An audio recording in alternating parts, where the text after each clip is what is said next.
संगत जी, प्यार नाल कहना धन निरंकार जी। तो कैसे ये जो अभी हमने अवतार बानी का ये जो शब्द अभी सुना भी, जिस पे अभी और भी विचार होंगे, तो ये पंक्ति में कि ये अगर सात संगत की महिमा के ऊपर है कि कैसे अगर ये सात संगत में अगर हम आते हैं तो हमारे चेहरे पे ये जो नूर है, सिर्फ अगर हम उदाहरण ये देखें कि काफ़ी बार हमें कोई ऐसे सज्जन मिल जाते हैं कि उनका हमें चेहरा देखकर ही, चाहे उनसे बात भी ना की हो, तो भी ऐसे लगता है कि इनका अंदर कुछ अलग है और उनका चेहरा जो इतना ऐसे नूर उसमें से निकल रहा होता है। तो वो जो है बात की कैसे सात संगत की ही महिमा है कि किस तरह अगर हम संगत आते हैं, जो सारे यहाँ ये अमोलक वचन सुनने को मिलते हैं, तो वो जब हम अपने जीवन में उतारते हैं वो एक एक शब्द को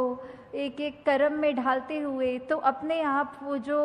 मन में चैन आता है, ये चेहरे पे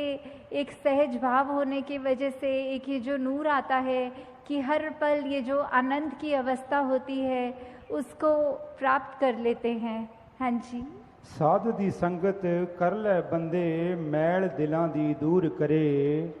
तो यही जो सात संगत में हमारी सिखलाई होती है, हमारे को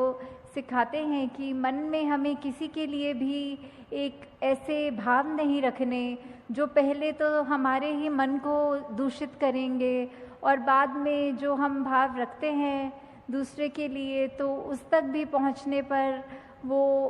इतना उसका इम्पैक्ट जो होता है कि अपना मन तो गंदा किया ही, उसको वो शब्द भी कड़वे बोले और आगे उसको भी वो जो सुनने वाला है आगे व्यक्ति, उसके ऊपर भी वो जो उसके मन को बाद में ठेस पहुंचेगी।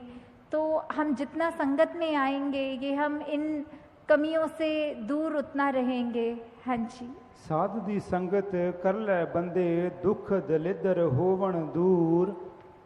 ये जिंदगी में ये जब अब तक हमारा जीवन है, ये उतराई चढ़ाई तो आती ही रहनी है, तो फिर ऐसा क्यों कहा जा रहा है कि दुख दूर होगा? ये सिर्फ इसलिए कि ये जब हमें ब्रह्म ज्ञान मिल जाता है, हमें अपना असली पहचान अपनी समझ आ जाती है, ये प्रभु परमात्मा निरंकार हमारे चारों ओर है, ये एहसास हर पल जब रहता है, तो उसके बाद हम जब मान लेते हैं कि ये निरंकार पूरा है, इसका किया सब पूरा है, तो अगर ये हमारी जहाँ ज़िंदगी है, चाहे हमारे मटेरियलिस्टिक रूप में या स्वस्थ रूप में या कोई भी ऐसी चीज़ जो हमें उस समय लग रही हो कि हमारे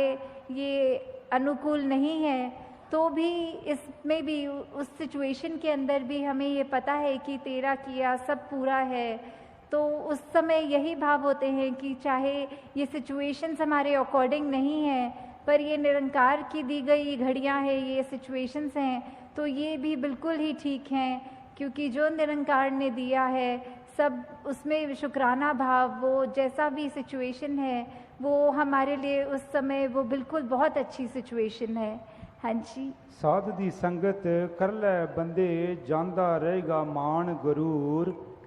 तो संगत में हम जितना आते हैं हम अपने विकारों के ऊपर काम कर सकते हैं। वो बातें ये एक तरह से जो मोती हैं इस इतने बड़े तालाब में, वो उसको चुन चुन के जिसमें एक एक मोती की वैल्यू इतनी आ रही है, तो मन से हमारे जो भी खामियां हैं वो सब दूर हो जाती हैं और सिर्फ ये अच्छे भाव ही जो ये सब संत महात्माओं के साथ जो आप सब ब्रह्म ज्ञानी यहाँ बैठे हैं, तो किस तरह वही भाव हैं जो ज़िंदगी को तब्दील कर सकते हैं, जहाँ मन में हमेशा प्यार और ऐसी अच्छी भावनाएं होनी चाहिए और बिल्कुल भी ये गुरूर और उस तरह की खामियां नहीं होनी चाहिए। तो ये सब हमें फिर सत्संग की इम्पोर्टेंस के ऊपर ही दर्शाते हुए कि ये सब भी फ़ायदे हमारे तब तक जीवन में हैं जब तक हम सच्चे मन से सत्संग आके सत्संग को सत्संग की तरह करके सिर्फ वो ना समझ कर कि आए हैं और इतने से इतने बजे तक का अनाउंसमेंट है सत्संग का, तो आए बैठे सुने चले गए, पर वो सब हमें अपनी लाइफ में इम्प्लीमेंट करना है। जब तक सुनकर उनको कर्मों में नहीं ढालेंगे, अपनी सोच को नहीं बदलेंगे, तब तक वो शब्द सिर्फ शब्द तक ही रह जाएंगे। हाँ जी। साध दी संगत कर ले बंदे अण डिठा रब पाएगा।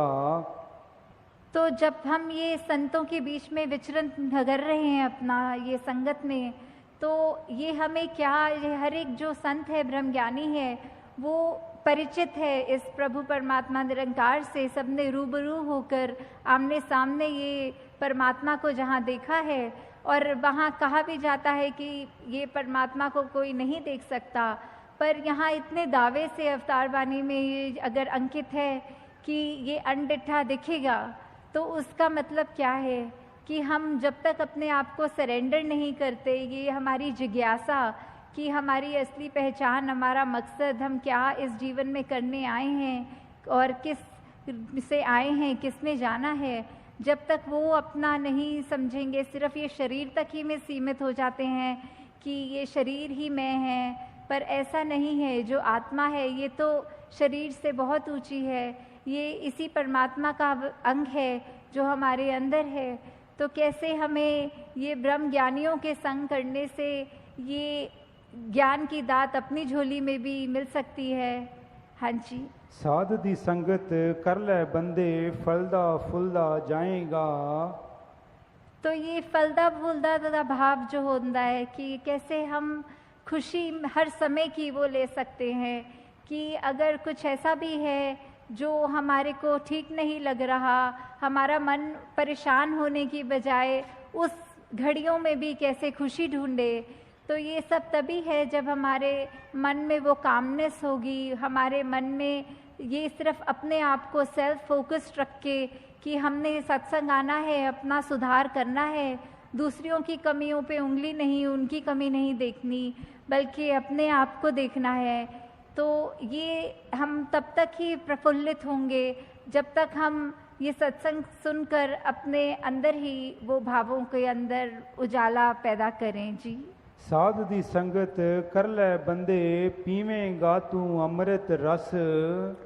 तो सत्संग में हर कोई बोल जो भी बोला जाता है वो अमृत के समान होता है कि कैसे ये जो अमृत है इतनी कीमती, ये ऐसा वो उसको सिग्निफिकेंस तो अमृत का हमेशा एक होली वाटर जल की तरह लिया जाता है, पर संतों के वचन इतने कीमती हैं कि उनकी वैल्यू भी उसी के समान की है कि अगर जैसे बोला जाता है कि अमृत ले लिया तो हमेशा के लिए अमर हो गए, तो वैसे ही संतों के वचनों को अगर हमने अपने मन से सुना, सिर्फ कानों से नहीं, तो ये मन हमेशा एक खुश रहेगा, हमारी अंदर आत्मा वो अमृत रूप का ये रस लेकर हमेशा के लिए ही कायम दायम रहेगी। जी। साध दी संगत कर ले बंदे हो जान पंजे तेरे वस। तो ये पंजे, ये पांच वो जो हम सुनते हैं कि ये इंद्रियां होती हैं, काम क्रोध मोह लोभ अहंकार, तो ये पांच हमारे ऊपर कैसे कभी कभी हावी हो जाती हैं। किसी ने अगर कुछ कह दिया, थोड़ा सा भी तारीफ कर दी, तो वो मन में अहंकार आ जाता है। कभी तो उस एक्सटेंट तक भी आ जाता है कि वो इतना सूक्ष्म होता है, हमें पता तक नहीं लगता कि कैसे हमारे अंदर किसी की तारीफ ना भी करे हुए हमें अपना गुण कोई खुद ही अगर रियलाइज़ हो जाता है, तो वो हमारे जैसे बोलते हैं सर पे चढ़ जाती है बात कि कैसे वो धीरे धीरे वो हमारा अहंकार का रूप ले लेता है। वैसे ही अगर किसी ने कुछ अगर बोल दिया जो हमें पसंद नहीं आई बात, तो हमारा मन कैसे क्रोधित हो जाता है। ऐसे ही ये बाकी भी जो जिक्र हुआ पांचों का, तो कैसे हमारे मन में ये अगर हम पर हावी हो रही हैं, तो हमारा बिल्कुल उसमें क्या योगदान, ये जो हमारे अंदर चेतना है हम उसको कितनी इस्तेमाल कर रहे हैं। जैसे उदाहरण के तौर पे अगर कोई बोलते हैं कि जंगली घोड़ा जो बेलगाम है वो इधर उधर भाग रहा है, पर जब उसमें लगाम लगाकर एक एडजस्ट किया जाता है अपने हाथों से, घोड़सवार उस पर चढ़कर फिर वो किसी भी डायरेक्शन में उस घोड़े को ले जा सकता है। तो वैसे ही हमने अंदर ये चाहे कितने इमोशंस हैं ये हम फील करते हैं, पर हमने इन इमोशंस के वश में नहीं होना, इन इमोशंस को अपने कंट्रोल में रखना है। तो दातार कृपा करे सभी पर कि चाहे ये जो भी तन मन धन सब परमात्मा का ही है और वो उसी काम आए, दूसरी नेगेटिव काम किसी ना आए। तो इन्हीं शब्दों से दासी आप सबसे आज्ञा लेगी। साथ संगत जी प्यार से कहना।